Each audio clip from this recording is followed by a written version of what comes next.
In the heart of America, nestled in a quiet Kansas town, stands a house. The specific date has faded from memory, but during the mid-1800s, in the dark of night, Dr. Charles Finney, a doctor residing in Atchison, Kansas, heard a sharp knock at his door. He carefully opened it to discover an upset woman cradling her 6-year-old daughter in her arms.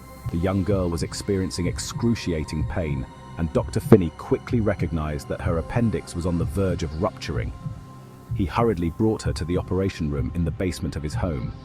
Unfortunately, in his rush to assist the girl, he mistakenly administered an incorrect dosage of anesthetic, resulting in her death on the operation table. This story is the widely circulated origin tale of one of America's most notorious haunted houses, the Sallie House. The Sallie House, constructed in the 1870s in Atchison, Kansas, is a seemingly ordinary 1,200 square foot mid-century home with 3 bedrooms and 2 bathrooms. The residence was constructed for Michael Finney and his family, who resided there until 1947. Over the years, 4 individuals from the Finney family passed away in the house due to natural causes, and the home accommodated several families during its existence. However, none would leave as significant an impression as the Pickmans. In 1992, Tony Pickman and his pregnant wife Deborah moved into the Sallie House with their teenage son. The home is located in Atchison, Kansas, at 508 North 2nd Street, and has been through a significant amount of history. Having changed owners several times, the house is said to have once been home to a young girl named Sallie, who passed away there following a poorly executed appendicitis operation. However, it was not until the mid-1990s that Sallie's heartbreaking tale captured both local and national interest. Shortly after moving in, owners Deborah and Tony Pickman began to experience unusual events, such as assaults on Tony, mysterious voices, and even fingerprints appearing on candles that would ignite on their own. Friends, a quick break. Are you ready to uncover the chilling mysteries of the Sallie House? Dive into the spine-tingling Sallie House audiobook and experience the haunting tale like never before. Don't miss out. Click the link in the description and pinned comment to get your free audiobook. As a small channel, it will help us to grow. After Tony and Debbie Pickman moved in, they experienced a month with no unusual events. Once they started to feel at home, they noticed the lights dimming by themselves, and their pets began to act strangely. After their son was born, the strange occurrences increased, and mold grew on household items. One day, they returned from being out to find their baby's stuffed animals arranged in a circle on the floor. That night, Tony felt a burning sensation on his back, and later it was found that he had 3 large scratches running down his spine. The attacks on Tony continued soon after. A doll caught fire during their child's birthday party for no clear reason. Feeling scared and stressed, the Pickmans got help from a psychic medium to understand what was happening.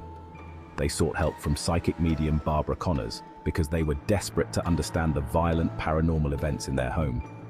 They worried about their safety and the safety of their newborn son. Barbara visited their house to feel the supernatural energy and found a ghost named Sallie as the main spirit haunting them. She recommended that they treat Sallie as their daughter, thinking she was not evil. Even though they tried to welcome Sallie with love and acceptance, the dark presence reacted by leaving scratch marks and welts on Tony's body. After 2 years of being assaulted mentally and physically in the home, the Pickmans finally moved out. Debbie Pickman now believes that Sallie was not the spirit of a little girl, but a malevolent entity posing as a child to gain the trust of the family. For what reason, we'll never know. Although the residence is known as the Sallie House, there is no concrete evidence that a girl named Sallie ever lived there. Nonetheless, it is reported that a man named Dr. Charles Finney owned the house and ran his practice from the ground floor of the building.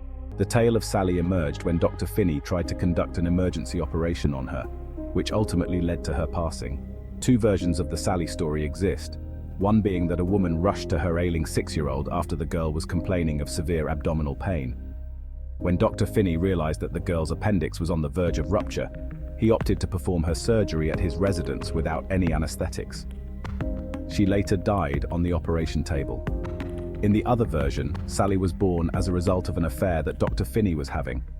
When the little girl became ill, her mother brought her to Finney, since he would not allow her to go to the hospital, for fear that his extramarital affairs would be exposed. Instead, he performed her emergency surgery himself.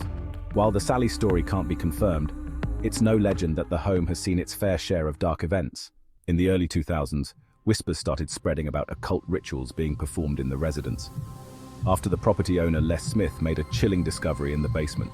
Following the eviction of a troublesome tenant, the owner ventured into the basement and stumbled upon a pentagram drawn on the floor, accompanied by various names and satanic symbols etched into the stone wall. In a discussion for the podcast Astonishing Legends, the owner mentioned that the pentagram was meticulously crafted, indicating that the person who created it was knowledgeable of the practice and intent on summoning something significant.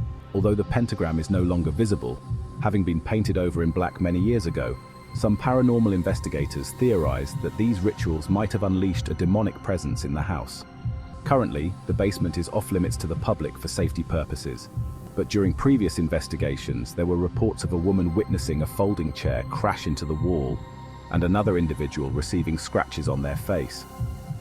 Additionally, numerous EVPs have been captured in the basement, with claims that someone was even shoved down the stairs.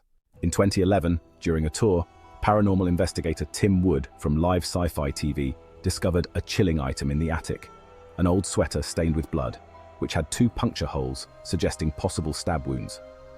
Luminol tests confirmed the stains were blood. Additionally, the carpeting in the master bedroom closet tested positive for blood, with the stains aligning with the area beneath the attic. This closet is known for paranormal activity, raising suspicions of a horrific crime connected to the haunting. Unfortunately, it's unclear if law enforcement ever investigated the sweater further. Despite varying beliefs about the paranormal, Sallie's house remains one of the most haunted locations in the United States. These days, ownership of the house is tricky, but according to the official Sallie House website, Les Smith Jr. has been the actual owner of the home for over 20 years. Those who dare to enter the home can take a tour or even stay the night in the house. What are your thoughts on the paranormal? Have you heard the stories of the Sallie House haunting? Have you ever stayed overnight there? Leave a comment below and share your thoughts. If you enjoyed this video, don't forget to give it a thumbs up and subscribe to my channel for more creepy content about haunted locations.